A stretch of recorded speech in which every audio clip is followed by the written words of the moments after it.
because I told listeners you were going to be eating lots of food, so you No, won't no, be well, first. you know, really, I'm not one that really like. I like turkey per se, you know. Well, just like me, not my favorite thing at all. Not my favorite at all. But it's Mm. just meeting friends and family, you know.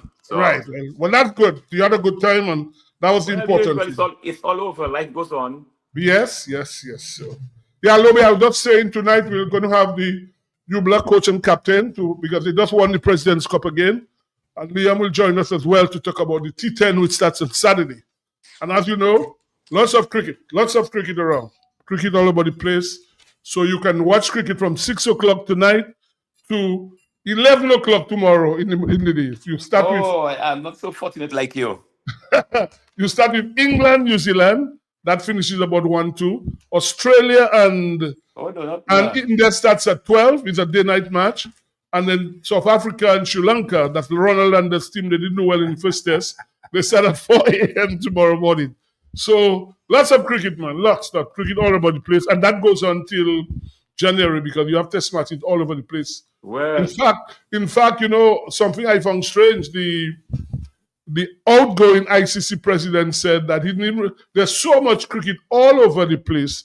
He didn't even realize that Sri Lanka was playing South Africa. Can you believe that? The ICC chairman. Yeah, you were saying. Sibo, Yes? let me tell Hold you on, now Dr. Fountain. We that seem to have lost Dr. Fountain for a short while. yeah, because Dr. of Fountain? our poor performance, Yeah, go ahead, Lobby. it's difficult. You don't see cricket on Willow TV. You Oh, don't you see always West see it. Indies. Oh. Yeah, Well, I because told you we are something not. somebody had First of sent, all, you know, where they Sibo, say listen you. to that. Uh-huh.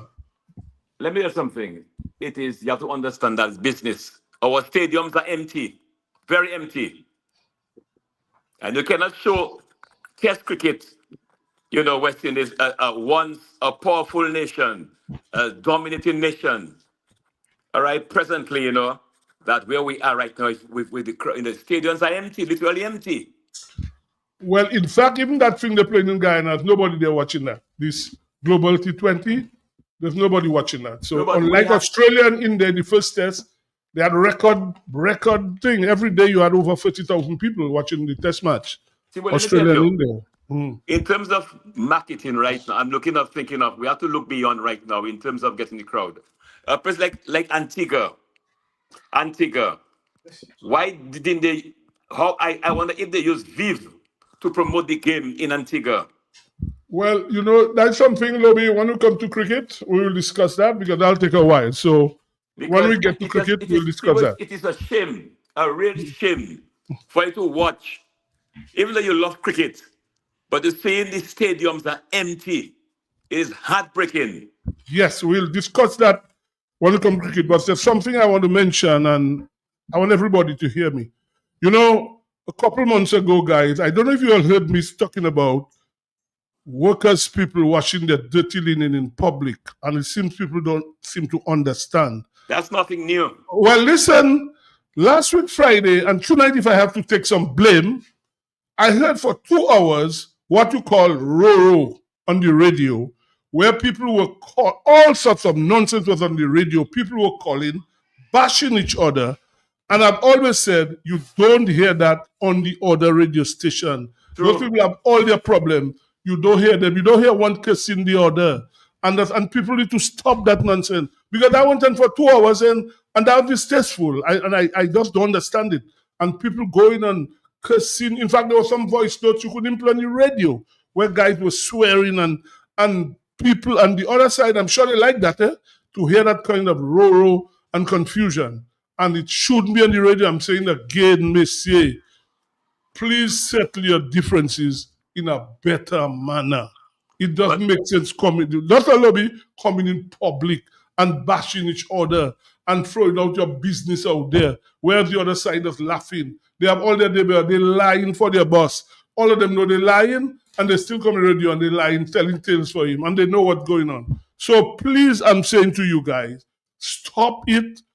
Please, you all have the delegates conference is coming. You all will do what you have to do. Stop bashing each other in public. You wanted to say something, Lobby? Yes, Sebastian, I must say something on that, Sebastian. I tell myself when this nonsense will stop.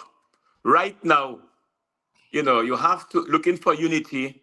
look in terms of securing candidates in the various constituencies, right? That should be the uttermost what I should be hearing now. Not this stupid. I heard this thing. When will it stop? Leadership. Some people look. This thing about leadership. Not anybody can be a leader. What is your track record? People want to be leaders and they have no track record of performance. Yeah, go ahead, make your point. Yeah. No, they have no track record of performance. If you want to be in part of the Peter, you can be a minister and make a tremendous contribution. You want to be the prime minister. And that is my problem I have with people, right? There are people, they are too egoistic.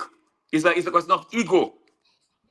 No, but as I say, my main problem is people on the radio blasting each other, which makes absolutely no sense at all. Ronald, you want to make any comment on that? Yeah, I want to make some comment on that. And what I'm seeing, I am very perplexed about it. Dominica is in a very serious position. Dominica is in a deteriorating position. Dominica is under poor management. And we need to have an alternative government.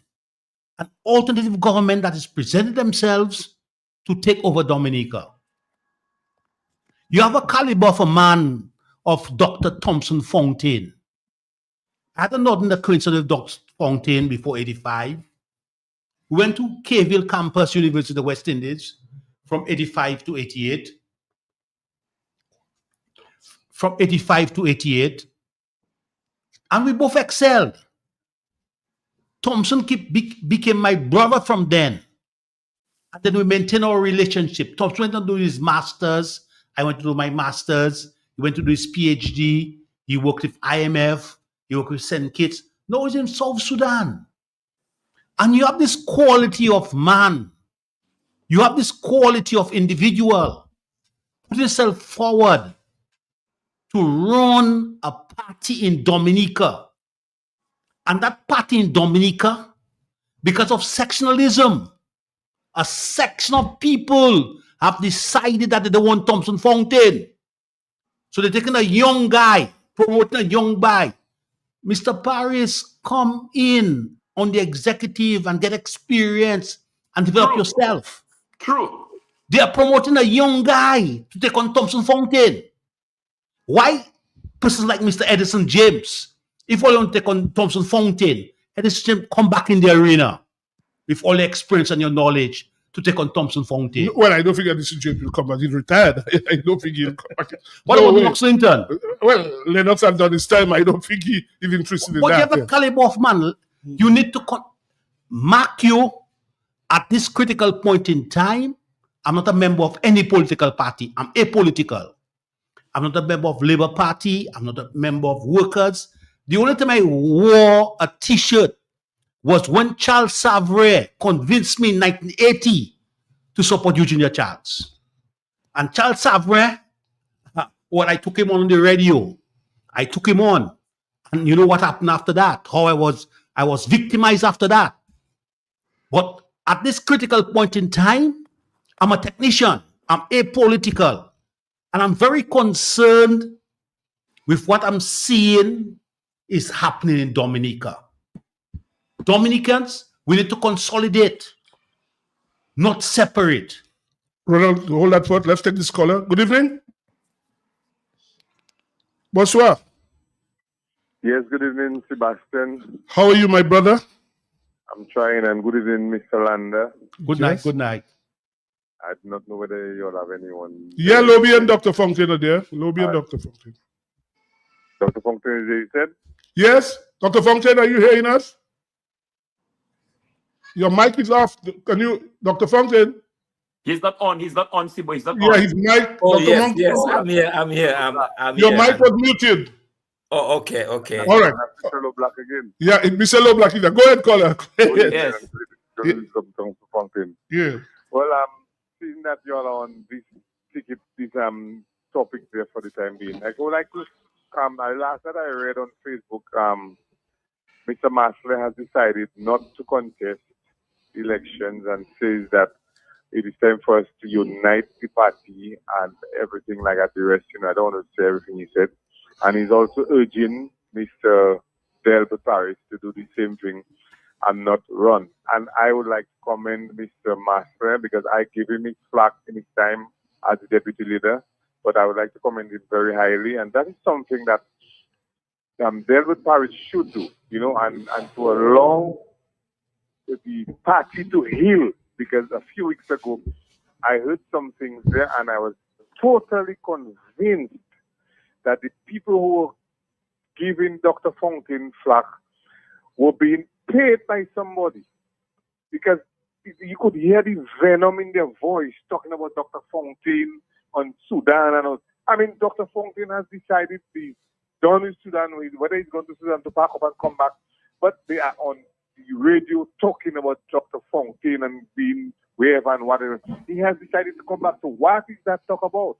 I just really believe that somebody is paying them handsomely because they are on the radio talking about, just like what Mr. Lander just said, they're not freedom, they're not labor, they're not CWP, whatever, but they're still hammering at Dr. Fontaine. And for me, Dr. Fontaine is the well-deserved leader, better than even when Skerrit went up. You cannot go and give anybody rent without international experience and so on to run Dominica again. We must, at this juncture, put somebody who's well experienced in international affairs, experience economics and so on, at the end to move Dominica forward, to bring us back where it was maybe in 1995 and maybe further, or 2000 and further, right? So the people who are chastising Dr. Fontaine, they should not do that because the party voted Dr. Fontaine twice, knowing that he had to go back to Sudan, right? So these people just need to just leave that alone and go from their own party, I believe. You're not a labor, you're not a freedom, you're not a liberty, but you want to run what, you want to add to what is happening in UWP? No. Let's give Dr. Fontaine a fair chance because Mr. James, Mr. Ron Green, and Mr. What's his name? Prevost, Lawrence Prevost. We cannot take Dr. Fontaine and sideline him. He hasn't faced an election. That is foolish, And we, the party, I believe, should take a good time again, maybe a good 3-4 years before they have a delegate conference. Because every time the delegate conference is coming up, you can hear the people coming and speak bad about whatever. Let us leave and let's do what Mr. Masler did. Let us unite the party and bring everybody on board and let's start to build Dominica. Good evening, gentlemen. As I say, next week people will have their chance. What we don't want, and I'm begging people on Q95, don't use the registration to promote that kind of division where people bashing each other. It was distasteful what happened last week. We have another caller. Let's take it. Good evening. Good evening. Hello. Good evening. I thought you said not to promote division, but I hear all you things. Who promoting division? Relax, brother. Relax. Who you heard? Go ahead. Not promote any candidate. Leave it alone. Let the delegates decide. All you not blue, all you not red, all you not green. Let the people decide who they want and stop it on the radio. Well, if you heard what I just said, next week people will decide. What I was focusing on is what happened on the radio a few days ago where people were bashing each other. And I found that really not good. And I don't want that to continue. That's why I said, right? People, what are you not crying going on there? Oh, this man, that leave that alone. Let the delegates decide. Who is crying? Okay, let us leave it alone then. Let's move on. Okay? Thank you. Yeah, we have another caller. Let's hear what's happening with the caller. Good evening. Hi, Steve. Yes? I listened to the conversation a little, I want to make a little correction. I noticed everybody saying it's their party and their party. But when everybody feels make their party, who they going to get to vote for them? You understand? When you're making a party, you have to consider the people. Whatever you do is take the people into consideration because it's there you're making the party for to come and see if you get their vote. You understand? So when you finish fight and you divide, you bring two parties before the people. You can't blame them for going where the money is and where the power is. So people need to get their act together and stop talking about their party and our party. You check one of the finish for your party or you come into the public and tell them vote for you. That is nonsense, boss. You're preparing a party to face the people and you have to listen to the people. Thank you. Cool, bro. Yeah. Yes. We have another caller. Good evening. Yes, but I don't find that to be left alone. That's not what the discussion tonight. Well, again, people cannot tell us what to discuss. We decide what we want to But discuss. it's true, it's true. When they were on the radio saying their nonsense, I wonder if you call them and tell them to stop bashing each other. That's what you should have done. And that's why I'm saying that's why we need to stop. If you listen to what I said, what went on there was just not good. And that is what I do not want to continue. So don't call and tell us how we must run our program. We'll decide how we run the program. We have another caller. Good evening. Simo, Yes? good evening, and to all those on the panel. On the lighter side of things, just to get away from that, I have a little quiz for you before you start your program. Simo, Yes? can you remember the name of that famous umpire from Trinidad? Until I think they had to spend your Call Laura. umpiring. Say it again. Hold on. What you said? Say it I again. said, can you remember? It's a little quiz I give you. Okay, hold on. The Go name ahead. of the umpire, famous umpire. I think he was from Trinidad. Is it Ralph Gossain? Is that what the name? Until I think they had banned him from umpiring. I think, okay, you had Cumberbatch from Trinidad. You had Ralph That's Gossain. a famous one. Just now, I'm trying to remember. You had Sang Yu from Jamaica. You had Curtis Jordan from Barbados. Let me see. What was he involved in? What was he involved in? For me to, for you all to start all your program, I'll just, you can remember umpire Lala. See what racist, yeah, I can't remember. Well, that I umpire. don't know. Maybe he's dead. I don't know. Maybe he's dead. Huh? I don't know if he's still alive. But you can remember him. Yeah. Okay, all right, thank you. Okay, thank you. That's a nice one. Nice. Well, you know, she really Yeah, follows yeah, her sports. yeah, Eh? yeah. Follows She follows sports. all sports. We have another caller. Good evening. Yes, speaking within my mouth, I know Lala now. Yeah, umpire Lala. You know, they've had some all kind of umpires, you know, it does. Lala called Laura for throwing, and Laura said, "I have the ball in my hand still." We have another caller. Good evening. Good evening, sir. Yes. So Yeah. it's my first time calling your program, Mhm. but my reason for calling, the reason why nobody wants Thompson Fontaine is because he had the seminar in Jungle Bay, you know. Because I listen to your program. Say again, caller, we don't want to go down that road, please. I mean, about one thing, this one, and one thing. That is the reason why you have all that fighting, and that's. Let's not that's go down that fighting. route. Yeah, please. Let's be positive. We don't want to go down that road. Thank you. Next caller, good night. Good evening. Hello, good evening. Yes, Steve, good evening. Hey, what's up, man? Not too bad, not too bad. Steve, I was out of state. I just came in recently, and I don't know what transpired, but you are right. We should not be watching our dirty linen in public. That's what I have to say about that. And to your caller before, umpire Lala is there. He hung himself. He hung himself at the door. Well, thank you. Thank you for that information. Thank you for that information. Yeah, because, you know, they've had some real famous umpire. We have another caller. Good evening. Hi, good evening. Yes? Last week, Tibo, you and something where you don't give Liverpool the championship, but the season is not even halfway. Hold on. What you said? Hold on. Caller, hold on a while. Caller, hold on a while. What you said, you and Thompson gave who champions? You never heard me say that. Huh? You never heard me say anybody win the champion. I said last week, if Liverpool won, it would make it difficult for other people. That's what I said. Yeah, the idea of do is a foregone conclusion. No, I didn't say that. Remember, Liverpool had Suarez at time and they were way in front and they come back and lose. So the season is just halfway in the English Premier League. You see Liverpool draw yesterday. Yeah, with Newcastle, 3-3, yeah. Yeah, you see English football is dicey. When you believe you're right in front, you just have to maintain. And you start drawing and losing here and there.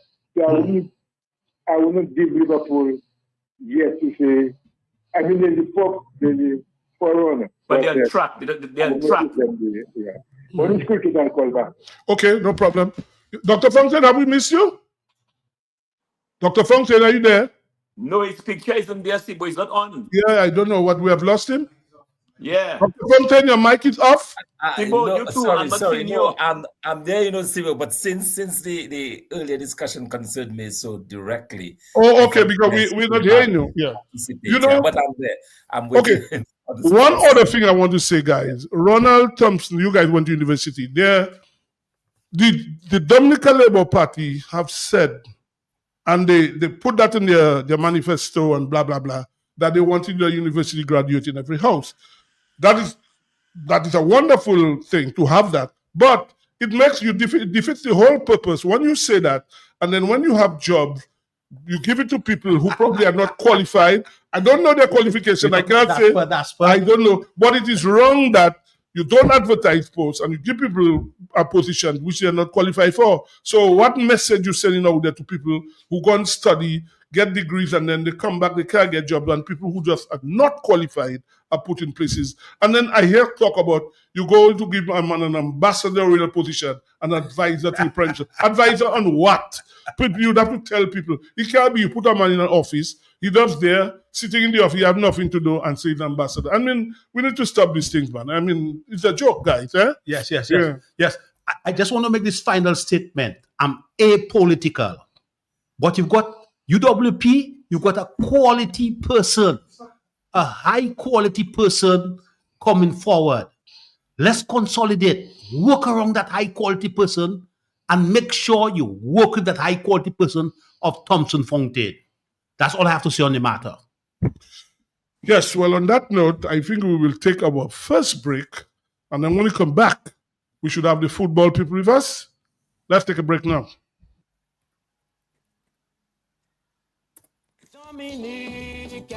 Dominicans, insure your property, protect your property. You homeowner and businessman, protect your property, insure your property. Can't wait for the hurricane, can't wait till you flood again, can't wait till your roof fly out and all your business coming out. Remember, no insurance company will insure your property when a storm is approaching. Get ahead of the hurricane season and insure with a company who gives you the assurance of payment for your valid claim. Come speak with us today at the New India Assurance Company Limited, upstairs AC Shillingford and Company Limited, 24 King George Street, Roseau. Bring along an up-to-date valuation from a qualified engineer and get insured today. Looking for a quiet, relaxing place to stay? Call Porter's Place Guest House. Leaving the office late and need somewhere close to town? Call Porter's Place Guest House. Business clients coming in and need accommodation? Call Porter's Place Guest House. Looking for group accommodation? Call Porter's Place Guest House. Located at 37 Goodwill Road in Portersville, upstairs ACS Supermarket.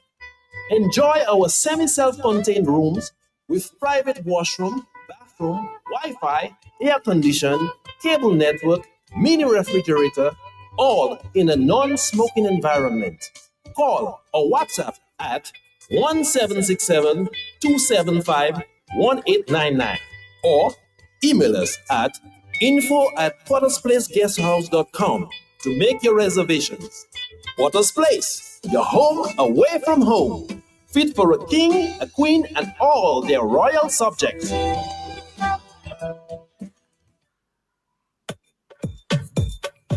The New India Insurance Company has reopened its doors in Portsmouth, offering the same great services you get in Roseau. Motor vehicle insurance, home and business owners, fire and related perils, public liability, and so much more. Come, visit us today for insurance with a personal touch on Bay Street, Portsmouth, or call us at 445-4023. We are ready to serve you. When you want the best, what you do? Shop at SCS. Better than the rest. Go shop at SCS. And they all confess. Shop at SCS. You get more for life. Shop at SCS. Shop at SCS. Yeah. Shop at SCS.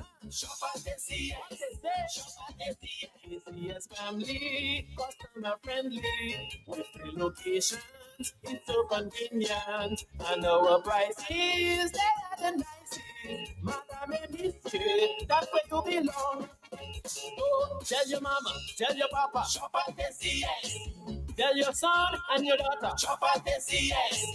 Auntie, nan, and cousin, friend, open power, all of them. Grandma, grandpa, couple, neighbor, girlfriend, boyfriend, side. What? Shop at SCS. Shop at SCS. Shop at SCS. Shop at SCS. Check us out at Pottersville, High Street, and downtown Rose. All you where in Roseau, Kimashabis, you can just walk in and order all your chicken parts, wholesale, and even enjoy retail.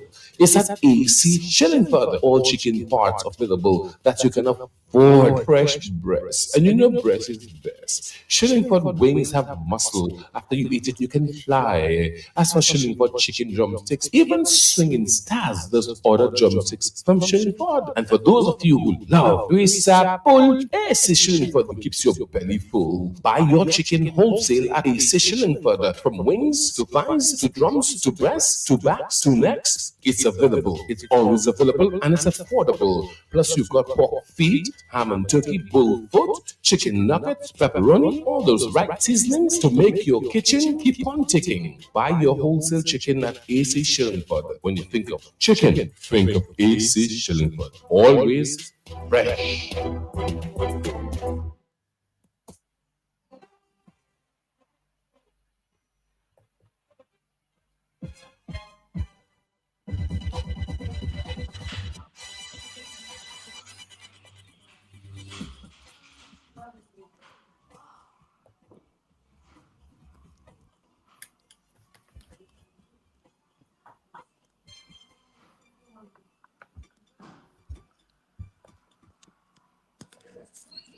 Hello, let me commend our 2 major sponsors.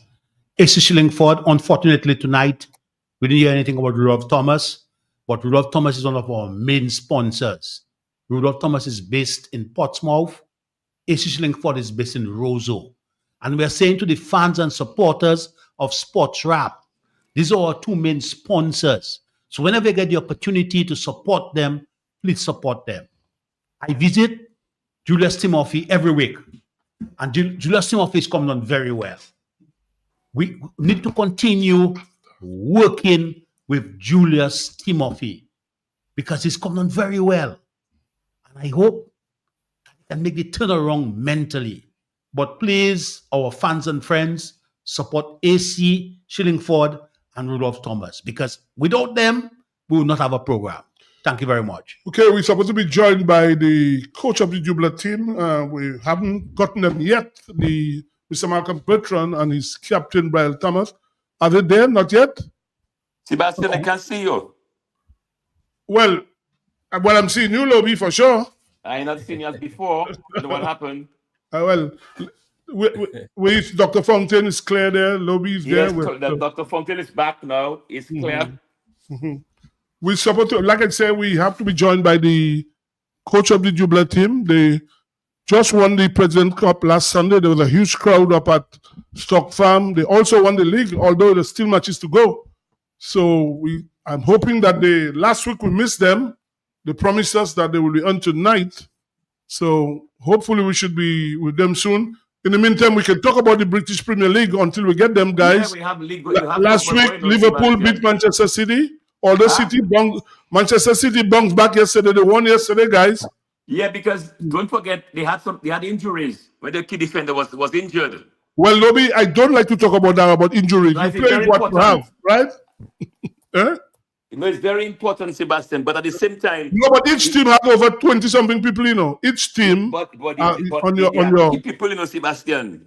Regardless, you have to play. You have to play. You have to play. But one thing, you never stay on top forever. Well, this is not even Christmas yet. There's still plenty of football to go. I know. A lead of 10 points is not insurmountable, right, guy? Dr. Fontaine? No, 10 points, that's 3.5 games. Huh? So, I mean, that would mean that the team that you're chasing would have to lose 3 games probably in a row, or at least 3 games as well. You yourself get free. But what we've seen though is that those top flight teams, I mean, when you're in the top flight, you don't necessarily lose a series of games one way and the other. And the caller called earlier, he was making the point that happened a few years ago.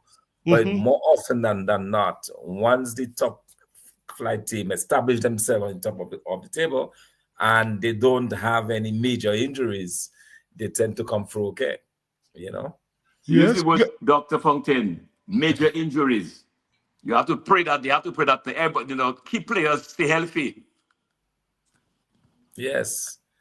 And you know, and Salah is playing very, very well, you know, and he has some good support, you know, Diaz and you know, so I think it should be an interesting one, but it's not as competitive as it was. You remember it started off extremely competitively at the start of the league. It was Arsenal, Man City, and Liverpool, but now it's becoming a little bit better defined now. All I know is Arsenal is trying to work their way back. And Chelsea is in the mix now, eh? Chelsea, yes. Chelsea's always been in the mix. And remember, don't forget, a few years ago, Chelsea was way up there. And they have, and they have regrouped now. I see that they're playing plenty better now than before. Well, they have a lot of new players, and they have a new coach as well, right? New coach. Yeah. And they have a very young team.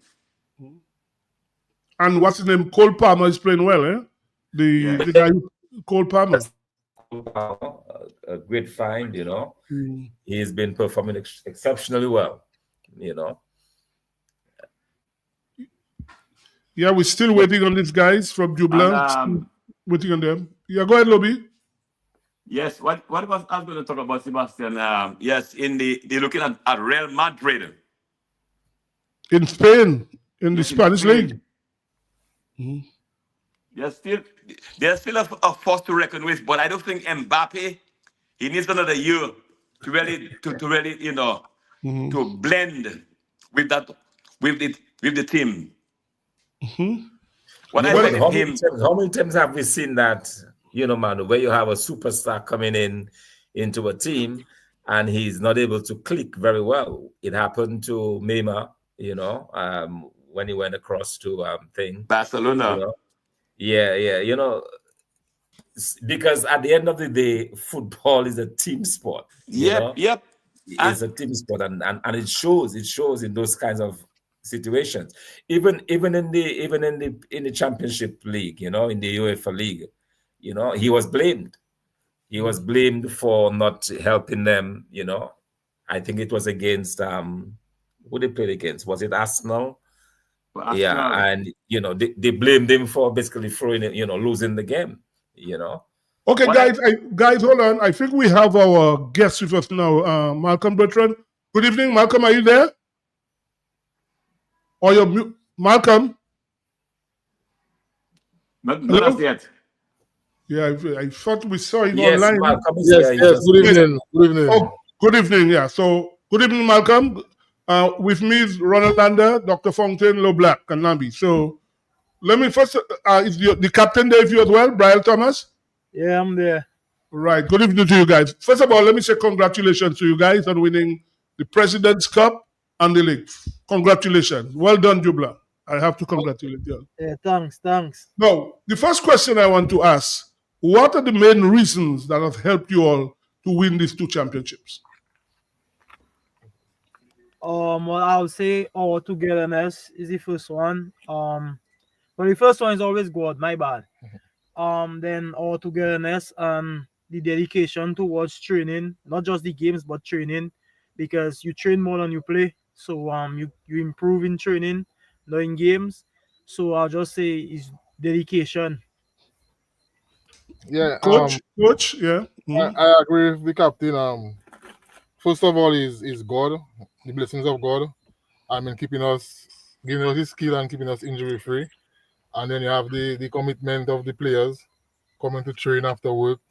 Even if they have had a hard day of work, they still show up at training, and they give their all, and I must say the fans of the community is also a boost, because the fans push the players, And our togetherness is something that is, I would say that, like I say to the team, we are family.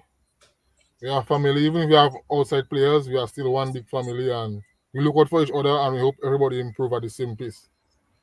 You know, Jubla brought in some new players this year. I think, what, 3-4 players you brought in this year? Yes, we brought in. You we can brought tell in, us. 4 players. 4 players. 4. Okay. What impact did that have on your success, the new players? Well, the new players, they are very skilled players, and obviously it boosts the team. But I don't want to single out any one player because I mean it's a team game. It's always 11 against 11. So for us it's just the unity of the team. But the new players was an extra addition to the team in terms of quality. But you know, coach, captain, goals win matches. Just like in cricket, you have to take cricket score runs. I am sure your leading scorer, Travis Joseph, you want to make special mention of him. Even though, as you said, it's a team game, you don't want to single out anybody. But he has been the leading scorer in the league this year, right? Yeah, he's been the leading scorer. Also broke 2 records, having the most goals in a season and having the most Premier League goals. Well, we must touch on Travis Joseph because of the excellent form he's been in, not just on DFA or in Dominica, but internationally as well. He scored on the big stage. So this year is his year. I hope next year is his year, and many of us our year as well. Sorry, who did he say? Hold on. Go ahead, Dr. Pumpkin. No, the person that he singled out there. What choice was? Travis Joseph. Oh, Travis Joseph. Okay. Yeah. Football, as Thompson said previously, and Sibo, and you all just said, is a team game. But you need outstanding players in the midfield to create space, and up front to beat 1-2 and to create opportunities for other forward men. When I look at Dominica football, I don't see that. Do you have, is Chiki still involved? Is Chiki still around? Because Chiki was a very colorful footballer for Dubla on the left side. Chiki used to beat 1-2 and cross the ball and create space. Do we have anything like that now in Dubla football? Well, of course we have. I mean, we cannot compare current players with Vincent Casimir because that's his name, Vincent Casimir. Yes, that's his name. I know your name as Chiki, but Chiki. Yeah. Vincent Casimir was a special talent in his day. I mean, of course, Chiki is a household name. I mean, in Dominica still. But I mean, like we know Travis Joseph, Odell Laville. We have Savio Ansem. I mean, he has not been scoring goals, but I can tell you, we are on 89 goals scored for the season, and Savio would have had a hand in maybe 50% of that. But your captain himself is a top midfielder. I mean, you don't want to say that because he's sitting next to you. Well, the captain knows where he stands. I mean, his input is invaluable both on and off the field. So, and he's a top midfielder. So, and we also have Chad Bertrand in the midfield. So, we are well rounded in terms of that.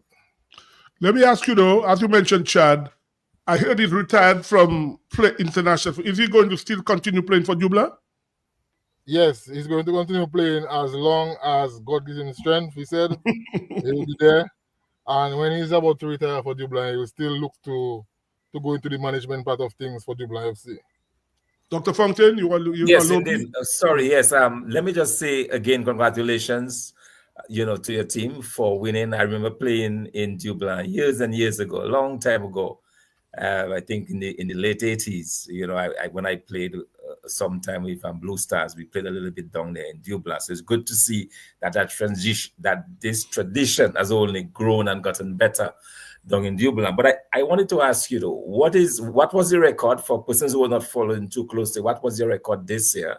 That's one. And secondly, which of the teams within the league that you feared most, or you in terms of playing, that you looked forward to playing the most against?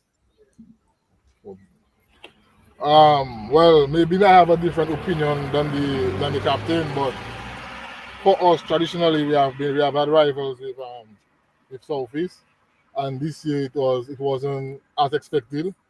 I was expecting a tougher fight from them, but this year they didn't perform as they wanted to. So this year there was a new challenge on the block. We United. I mean, they will finish second in the league. But for us is it normally is our derby game, Portsmouth Bombers FC and Southeast. I don't think the captain has a different opinion. Well, for me personally, it would be Harlem. Maybe Harlem wasn't up to par the past couple of seasons, but just to acknowledge that they went second round unbeaten. Well, so far they still remain at these two more games. I think they play in tonight, and I think they play in the weekend. So Harlem and Millennium, I would say, because they went unbeaten. It just shows the quality and the consistency. And once teams are consistent, I always look forward to play them and consider them a rival. A rival. So for me personally, it will be those two. Okay. Thank you. Yes, Sebastian. Go ahead, Lobby. Yeah, let me just want to congratulate, Jubla, on the success in soccer. Because what Lobby, I told you already about the soccer nonsense. The world over is He's been in football. the US long. We don't know about the football. But Go before ahead. Answer your question. Okay, no question. That's what as I said, to congratulate Jubla, on what they have achieved. And one of the things that we have seen in football in Dominica, we have seen in the teams. You look at in Roseau, you're looking at Newton, you look at Southeast, you look in Portsmouth, you look in Cassibros. But what strikes me with Jubla is their consistency. All right, their consistency in training. That is where they have succeeded. As I said, the guys come from work, and it's through their whole commitment. All right, they can have them training regularly.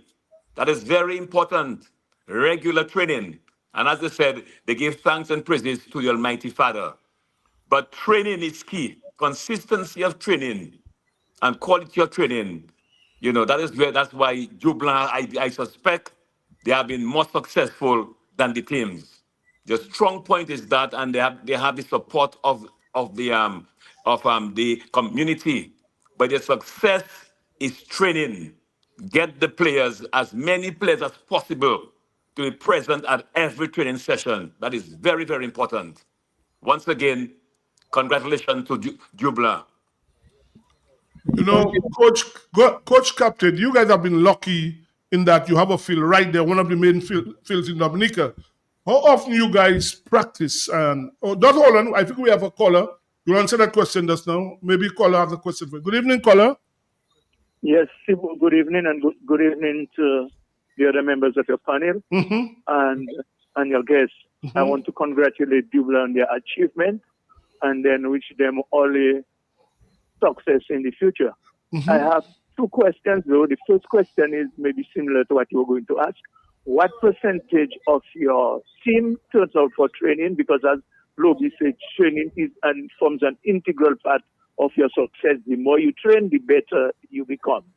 And my second question is, what do you think went wrong last year when you didn't win the, how you call the cup, the regional cup? The one they played in Curacao? They played against Antigua. They played against Antigua. Well, they can answer that. They're hearing you. Yeah. So what do you think contributed to you all not beating Antigua and winning the championship? And then what are you all doing to ensure that doesn't happen next year or in the future? Thank you very much. Guys, you heard the question, so you all can answer. Yeah, well, we played in the Caribbean Cup. We played an Antigua team in the semi-finals, and they beat us 1-0. For us, it was our first time playing the Caribbean Cup, so it was a new challenge for us, and I think we handled it fairly well.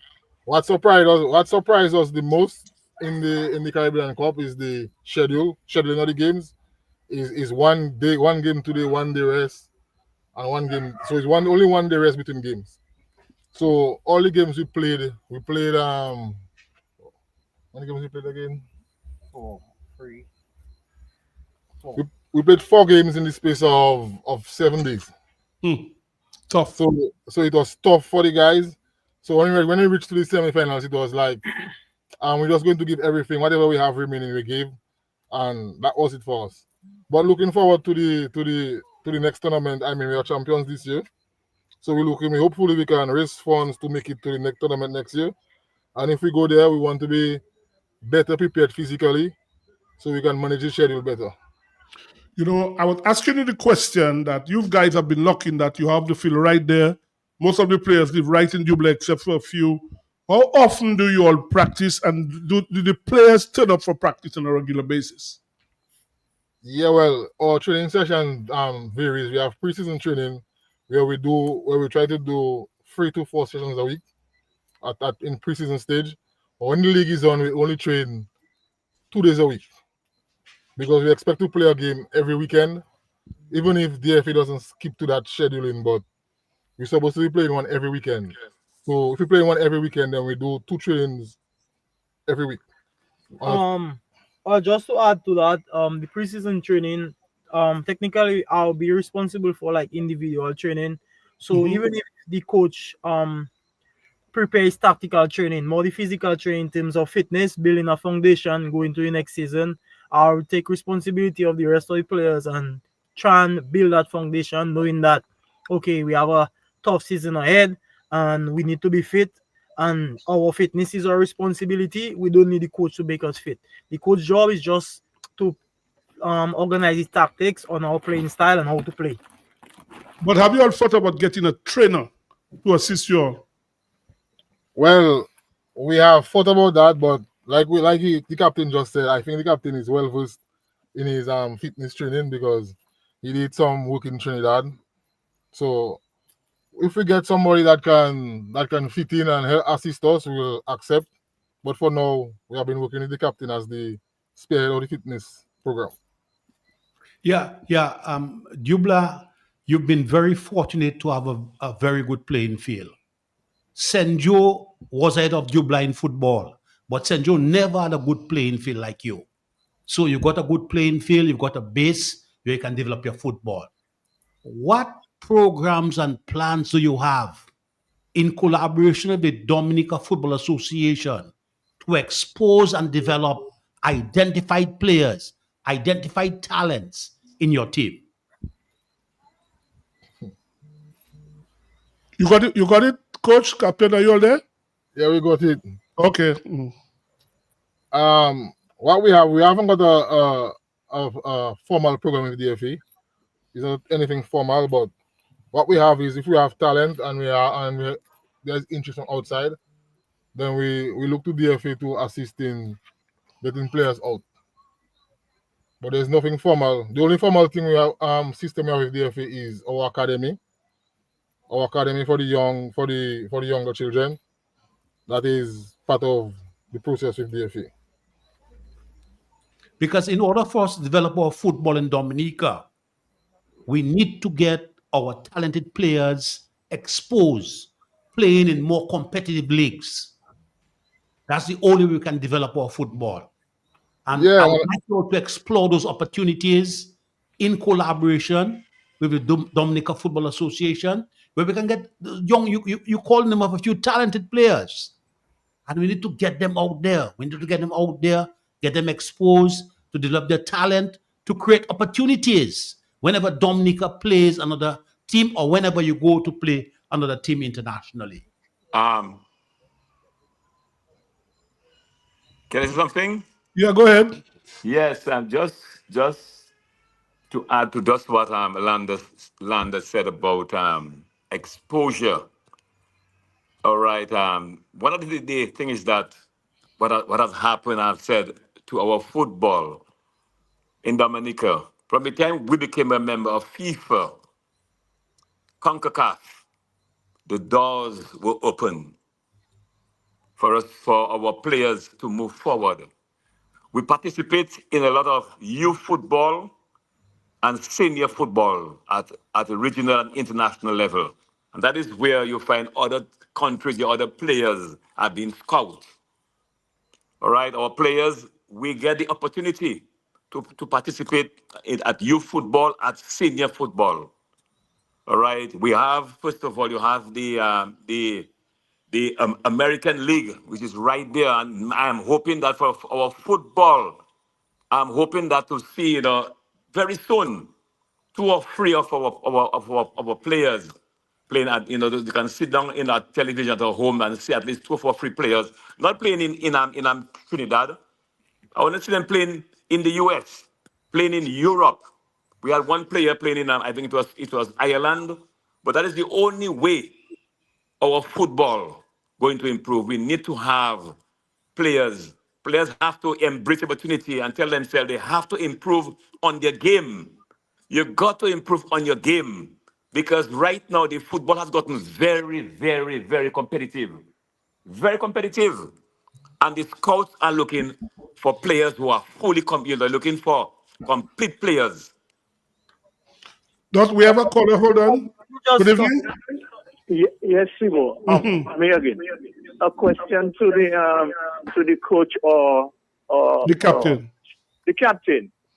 You mentioned about the scheduling of the games when you played in Antigua. Did you all make any official complaint to the organizers? Because that kind of thing has been happening so often. Let me give you 2 stories quickly. Dominica participated in the OECS cycling competition years ago. And I think we must have sent 3 or 4 cyclists. Everyone expected Maya to win. And then because Maya was on top of his game at the time. But he didn't win. And a guy his mother was from Dublin, Maxwell and Sudbury. He came 3rd. And he was saying about the treatment they got. They went into the race almost hungry. And he said, so when he was passing for a field in a place in St. Lucia, he saw a coconut field. He stopped, break a coconut. And then that's what gave him energy, to think. Imagine if he didn't have to stop and break a coconut for him to eat. He could have come out first. I was traveling from Antigua to Dominica. And Dice was ahead of me on the tarmac and he was talking to a young lady. Dice went to Antigua to represent Dominica. And he said that the officials never came to pick him up. He had to make his own arrangements. A guy had to make all kind of shortcut to take him to the venue. And when he reached there, it was almost time for him to just go on stage and sing. So I find those kind of things happening too often in sports, and then some official complaint has to be made to the organizers. So the question you want to ask them is, what did they complain, right? Did they lodge an official complaint? Okay, cool. You guys heard what he asked, right? Yes. I guess you can answer. Yeah, well, we didn't launch an official complaint because everybody was in the same in the same boat. Everybody had to do the same scheduling. It's just that because it's our first time and the system, some of the teams had a bye, like Antigua only played 2 games before they played us. St. Kitts played 1 before they played us. No, yeah, St. Kitts never played before they played us, right? Yeah. So it's just how the program was scheduled, and they said it was unfortunate, but that was the situation for the time. So they said hopefully next year it will be better. Just to touch on Mr. LeBlanc's point in terms of exposure. I agree with you that our players need to be out there to compete on the international stage, especially because that is the only way they'll help just playing football, breathing football in that professional environment. But at the same time, I disagree in terms of this step only to the MLS. Why I say that? Because if you watch all over the world in world football, Cristiano Ronaldo didn't start playing at Real Madrid. He started at Sporting, and then he went from Sporting to Manchester United, and then Real Madrid. So why I say that is, yes, I played in Trinidad, and then if COVID didn't happen, then I'll be in the USL because I was about to fly there, and then from the USL, you never know, the next step would be MLS. So why I saying that is just a transition in how you process everything. Is a stepping stone, a small step. Because when you come from a country like Dominica, where you haven't got much footballers to choose from, and for them to choose you in a country as Trinidad, where you playing professional football or semi-pro, if you call it, for them to choose you out of everybody else on the team to go and represent the club, as in getting a sale for the club, where the club could get money, to go and play in USL is also a big step. So it just show that what we need to improve in is programs. So if we improve in programs, like pick the good players and have an elite program, so that they will be training for a whole year and then improving themselves. So when we do get a tournament for the elite players, it would be a good step in terms of the scouts, and then will see, okay, that's a player, that's a standout player, and they could make a step in, like a next step to a next country, and then a next country, a next country. Okay. Lobby, you wanted to ask him a follow-up question? Lobby? Oh, we have a caller. Good evening, caller. Hello? Good evening. Good evening. I just want to congratulate Bubla and my grandnephew. He's handling himself very well. Congratulations. Is my it dear. your grandnephew? Is it the captain you're talking about? Brielle Thomas. Okay. Yes, Sibo. Good job, good job. All right. Yes, Sibo. Yes, Lobby. Yes. The question I want to ask the coach and the captain: were they aware of the schedule of the tournament in Antigua? First question: were they aware of that? The schedule of the games, that they play 4 games in 7 days. Yeah, well, the game is not Antigua, is in Curacao. To answer In Curacao, correction. yes, Curacao. Yes. The schedule, we were aware of the schedule like 1 week before we left. What? when they sent everything about that, yes. The last meeting before we left with organizers, that's when we had the scheduling, when we play in, who we play in, and how it's going to be. But it's not that it, because it's a knockout, it was a knockout.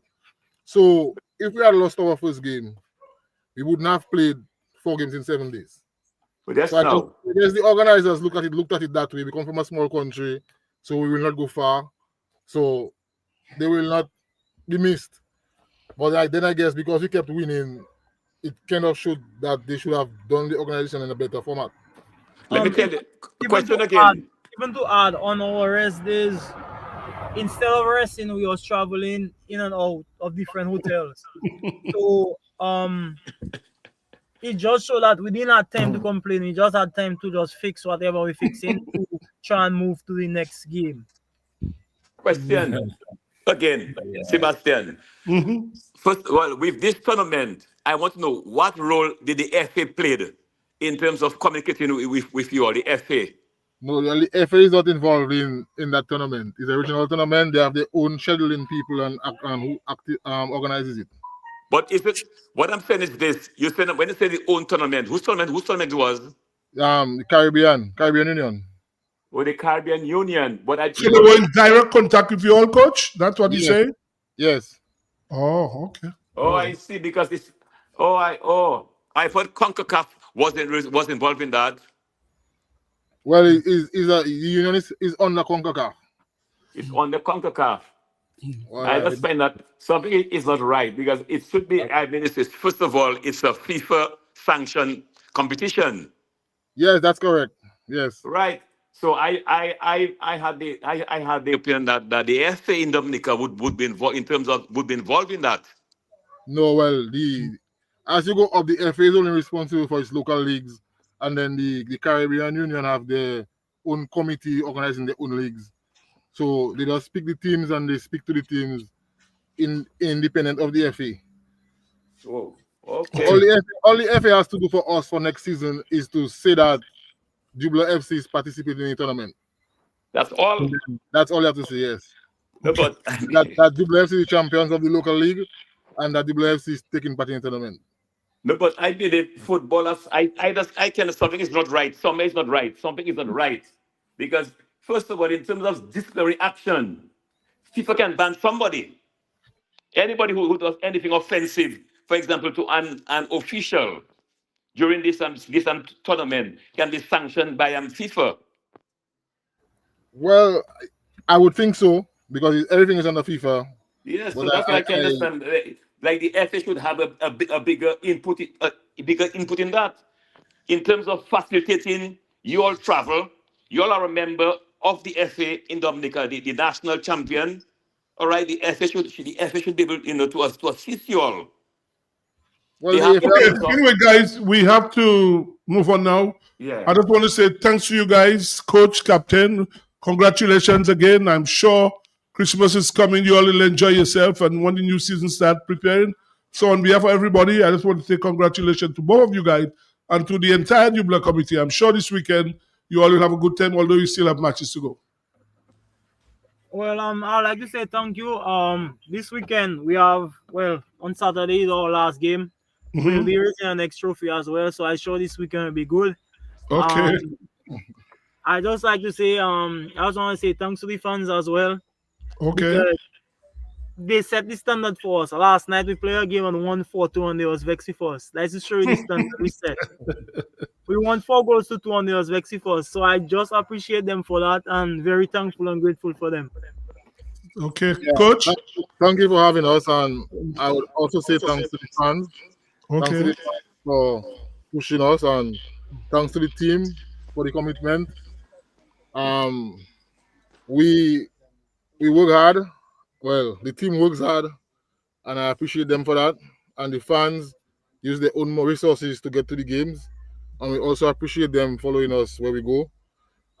We look forward to next year.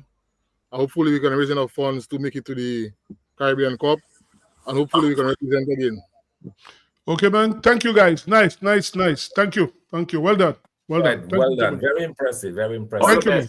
Thank you, guys. We're going to take a break, guys. The latest score, England are struggling 49-4 against New Zealand. England batting 40. Joe Root has just gotten out for free.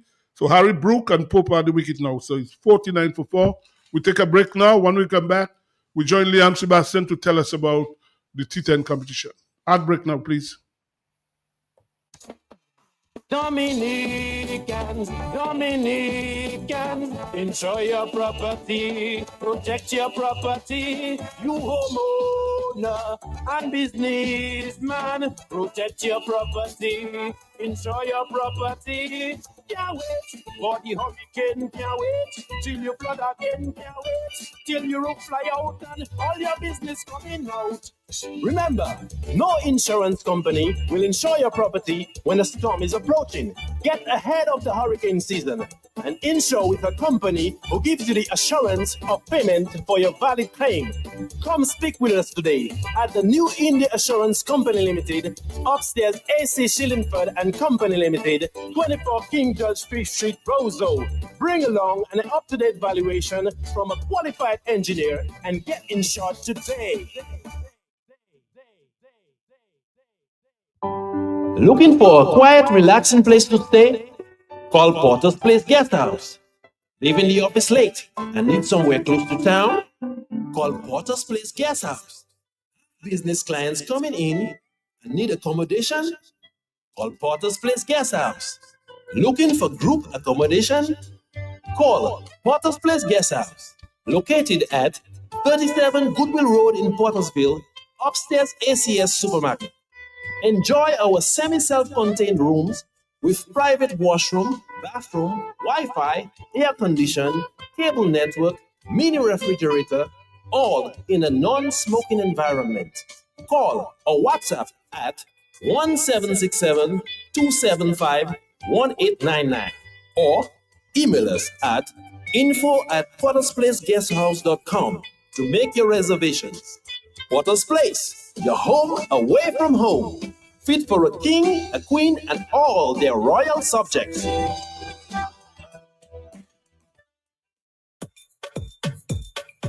The New India Insurance Company has reopened its doors in Portsmouth, offering the same great services you get in Roseau. Motor vehicle insurance, home and business owners, fire and related perils, public liability, and so much more. Come, visit us today for insurance with a personal touch on Bay Street, Portsmouth, or call us at 445-4023. We are ready to serve you. When you want me back, what you do? Shop at SCS. better than the rest. Go shop at SCN. And they all compare. Shop at SCN. You get more for what they say. Shop at SCN. Shop at SCN. Yeah. Shop at SCN. Shop at SCN. What they say. Shop at SCN. ACS family, customer friendly. With 3 locations, it's so convenient. And our prices, they are the nicest. Madam, that's where you belong. So tell your mama, tell your papa, shop at SCS. Tell your son and your daughter, shop at SCS. Auntie, nene, and cousin, friend, open power, all of them.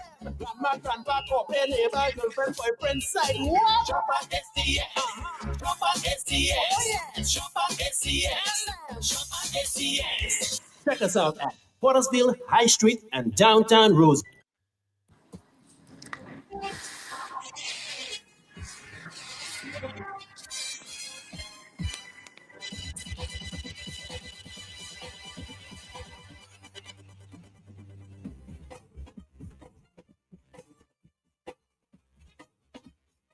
Okay, we're back on and we going to be talking about T10 cricket. So we will just play the jingle and then we will be joined by Liam. We'll play the jingle, the T10 jingle, and then we'll be joined by Liam to talk about T10.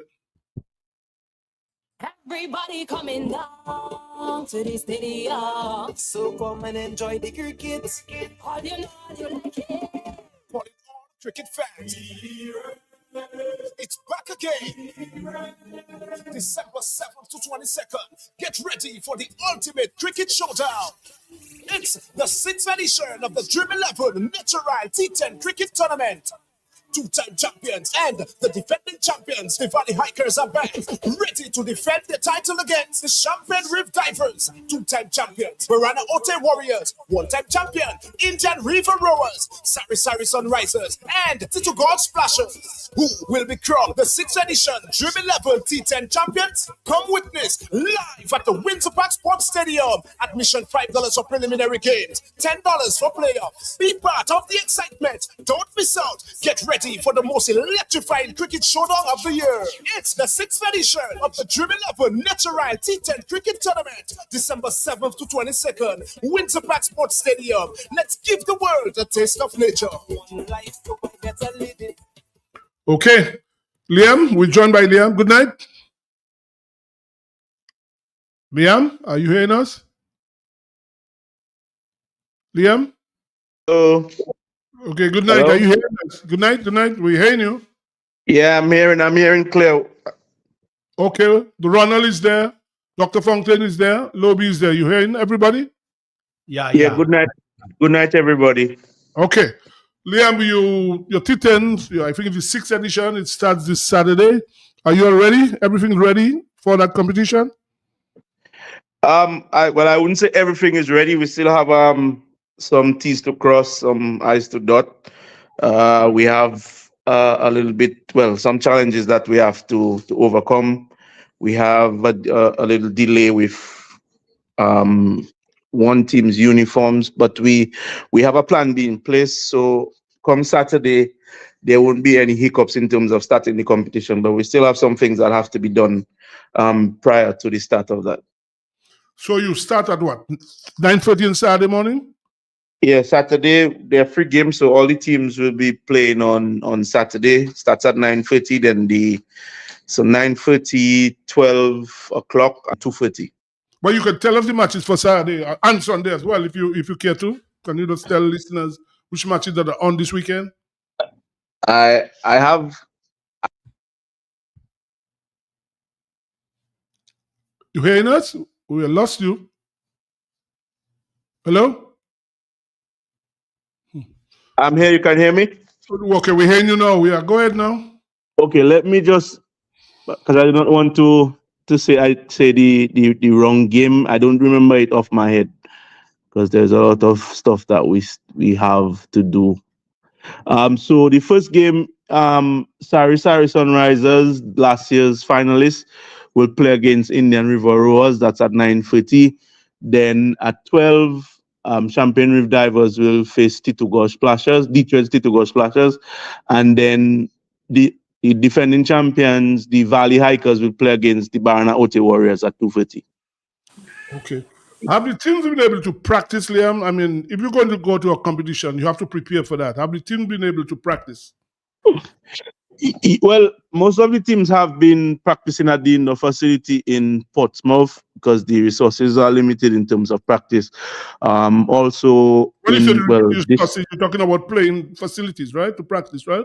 yeah, because our main facility outside of the stadium would be the gardens, and we know what's happening at the gardens. Well, yeah, So we spoke about that last week. Yeah, it's really a mess. Yeah, go ahead.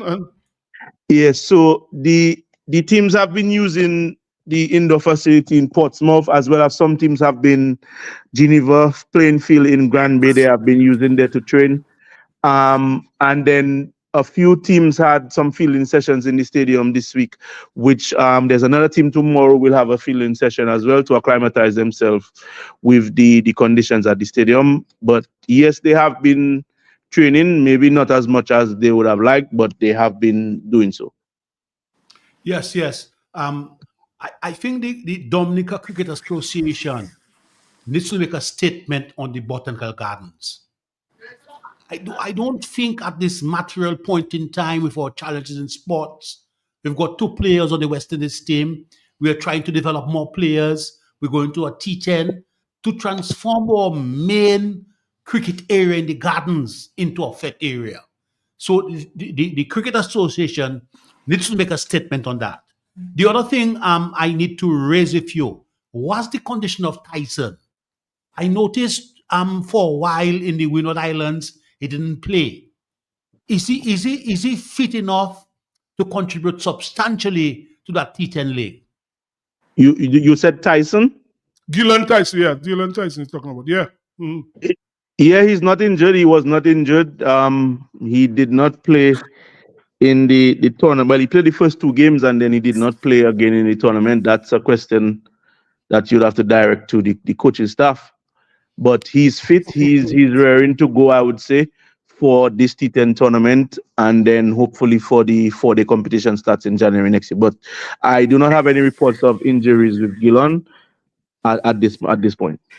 I'm sure a lot of people would want to know if Calvin Hodge and Ali Kafan have been. Obviously, they should be in state by tomorrow. Are they going to be playing for their respective teams? Well, they arrive tomorrow, so we're not too sure if they will play the first day. They will participate in some of the games in the tournament. They won't play the entire tournament because they scheduled to go to Pakistan in mid-January. So their preparation for the red ball will start throughout the Christmas period. If selected, you have to say. Well, I mean, I'm sure the team will have an idea as to who is going, so they won't play the entire tournament, and as I said, they will start their red ball preparation shortly. So we anticipate that they will be selected. That's out of our control. So, yes, at some point they will participate in the tournament. As to which game and when, I cannot speak for the particular teams. Dr. Fontaine, you had a question? Dr. Fontaine? Yes. For those of us who don't recall, who are the defending champions for this year's competition? The Valley Hikers are the defending champions this year. They won their 2nd championship last year. So the winners thus far, if you ask that question, Champion Reef Divers have won 2 championships, and then the Barana Ote Warriors won the other edition. We have a caller. Dr. Fontaine, hold on. You'll come back. We have a caller on the line. Good evening. Yes, good evening. In terms of the wicket preparation at the Windsor Park, I would like you to get an update on the status of the current wicket because the game is starting on Saturday. Thank you. Liam, you heard the question? Well, I heard Mr. Irish. I guess maybe he knows some stuff that maybe that is why he's asking that. We start the preparation for in terms of the square was a bit late due to the roller, the malfunction in the roller, but we up to speed, and we anticipate that the wickets will generate some pace And I'm just saying this disclaimer, that is the anticipation, because the square was relayed, and this is the expectation that we have from since the last edition and after the square was relayed. But I guess it's a wait and see situation come Saturday, because I mean it's a moving part. You're never too sure or never exact what will happen in terms of preparation. But the roller has been operating this week. The groundsmen have been working feverishly to get the square ready. We won't use the entire square for the tournament. We'll be using 2 pitches for sure, and then maybe we'll use a third one, because this tournament is not, I wouldn't say preparation for the competition, but CWI we will have an eye on it, because the Windward Volcanoes are scheduled to play a 4-day game in Dominica in February. February 12th to be exact. Not for listeners to know. The match in Dominica against the combined campuses, February 12th to the 15th, I think. Yeah, go ahead. Dr. Fountain, you wanted to ask another question. Okay, just to say, well, that's good to hear that the cricket is coming back slowly into But Dominica. not international cricket. By the way, we'll get a 4-day game, but I do not believe, what I know, the game have been switched from Dominica. Anyway, go ahead. That's for another discussion. Yeah, go ahead. Okay, yeah, so in terms of the competition itself, how long does this season last? Or how long, it starts this weekend, and how long does it go for? Well, matches run daily through the 22nd of December. The finals will be on the 22nd. So there, I think that takes us to about 45 matches thereabout. So it's daily, but some days we'll have 3 games, similar to what will happen on Saturday.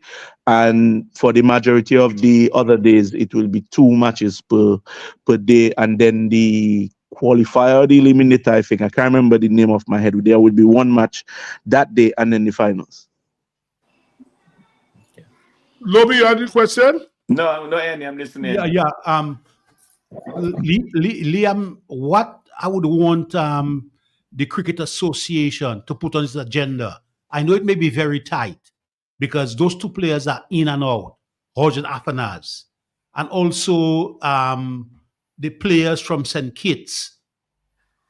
What's the name of the players from St. Kitts? You mean Louis? The Louis brothers from St. Kitts. Michael and Jeremiah? Yes. What I would like to see us do, if you could plan a program, a convenient program, where we can have Afanaz and Hodge and the Louis brothers and other players from Dominica having a T20 game in Dominica to celebrate Afanaz and Hodge. That's something I would like you all to keep on the agenda. I know it's going to be very tight, because Afanaz and Hodge are in and out. The Louis players are in and out. So this is something I want you all to think about and see how you can program that, so we can celebrate those 2 players, 2 Dominican players who've made West Indies team. Well, I think the idea is a much easier idea to put out rather than to execute it, because well, Mikhail and Jeremiah, as much as they have Dominican roots, they are contracted to the Hurricanes, and then Alec and Kavem are both CWI contracted players. So to do such a game, it would have to go through Cricket West Indies to get permission to use them, and then the availability of them with the Louis brothers and all of that. It's a lot easier to throw the idea, as I said, than to execute it. But I mean, it's something maybe that we can consider once they're scheduled. There's no conflict. Yeah, there's a caller. Good evening. Yes, Liam, I would like to endorse that. I mean, you can try nothing. It doesn't hurt to try, seeing that the Louis brothers also have Dominican roots. And someone on the program said that the Cricket Association should make an official complaint about the nonsense that happening with Japan. As I tell you, Botanical Gardens. At the gardens, sorry. Yeah. I was out, I read about it on the blog, Moboy's Kitchen. And I happened to go to Bathurst State on Tuesday. And I could not believe, I thought it was an Eskimo city that was there. Top white fence. Top white fence, I see that, but it was an Eskimo city. But that is nonsense. We know that nothing would happen. But at least it will show that the Cricket Cricket Association made an official complaint. Thank you. Yeah, well, I guess the president of the association in here, that because last week we spoke about, I was expecting him to call. I think Liam is embarrassing. He works in the government as well. But seriously, this is just rubbish that's going in the garden. And people need to, like they say, local language, to chant down that rubbish that's going on up there. People had all their space to go and do their thing. Their customers going by the convent. They found the best place to put it in the playing area. You just heard Liam saying teams couldn't practice, and it's just sad. We have another caller. Good evening, caller. Good evening. Only space delivered, on the pitch, and you see your player and that thing on the southern side, We didn't hear you clearly, Boko. What did you say? The only space delivered is on the pitch. Okay. But on the southern side, you have to make a wrong to go in Eastern Gate, I asked if we Alaska, time. Well, I see they put a big stage here now. I guess it's probably, I just said them erecting a big stage this week after they put all their wire fencing last week. They've erected a stage. If it wasn't the hill to go down by Baba State, they'd make it always the wall. All right, thank you. Liam, so tell us, are the matches going to be, I know 2 years ago it was on television. Are they going to be on television? For now, we have not secured any television showing yet. It's something, as I said, because to be honest, this edition, it's been, for those of us deeply involved in it, the exec and the other operations persons, it's been challenging because, like take for instance, one of our manufacturers is in Pakistan, and if we know what happened in Pakistan with Imran Khan and the protests where the internet was shut down in the country, where some of our uniforms were delayed. So it's been a lot of headaches in terms of that. So to be honest, that hasn't been something that we have focused deeply on yet. We still have some time, which we will consider it and discuss it as a group to see if it can be done. And if it is done, then we will communicate to the general public. But then, as we say, it's similar to it's basically on television in a sense. Most persons have, smart TVs and all of that. The streams will be on YouTube, which on different social media links, which starts from India and so on. So it's something that we will consider. If it can be done, then we will obviously explore it. But at this point, as I said, it's not something that we were really going deeply into because of all the moving parts that we had. In fact, even yesterday, we had a replacement player yesterday afternoon. So, I mean, that maybe should explain some of the challenges that we have been having. And then there will be cricket every day from Saturday until the 22nd, right? Yes, every day. Some days 3 games, some days 2, and then the back end, the 2 days the 21st and the 22nd, 1 game each. Okay. And also, Sibo, I wanted to ask Liam as well. We talked about the possibility of saying probably Kavem and play. Now I'm wondering Alec, in terms of the other big names that we could expect coming from the region. Well, as I said, in terms of replacements, some of them would have fallen off for various reasons. But we have Roshan Primus, who from Barbados. He plays for Barbados Pride. He played in the CPL for what's the name? Antigua Falcons, I think is the name now. The Darren Ned, who has performed creditably in previous edition. He's playing for Sari. Shadrach Deskat, who did reasonably well for the Kings in the CPL and for Volcanoes in the recent one-day tournament. He plays for Indian River Rowers. Unfortunately, we had Kofi James. We lost Kofi James. I'm trying to remember some of Dylan Douglas, who did well enough for the Volcanoes in the Super 50 competition recently. He plays for Detroit Tito Splashers.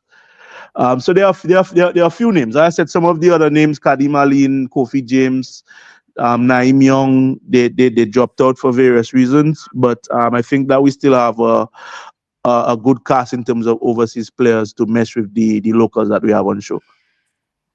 Okay. All right, Liam. Thank you. Thank you very much. Just on an aside, on a lighter note, Will Signal Ban put in a guest appearance during the games?